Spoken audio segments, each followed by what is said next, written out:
আলোচনার শুরুতেই বাজে বাক্য আলাপ করে আপনাদের মূল্যবান সময় আমি করব না নষ্ট। দীর্ঘ সময় পর্যন্ত কথা বলে আরাম ত্যাগ করে আপনাদেরকে দেব না বেশি কষ্ট।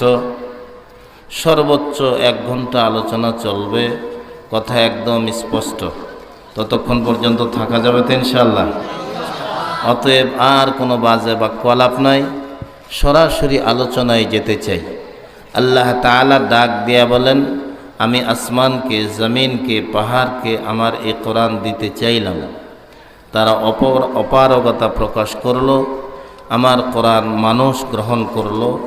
নিঃসন্দেহে তারা অজ্ঞ, জাহিল, তারা নিজেদের উপরে জুলুম করলো।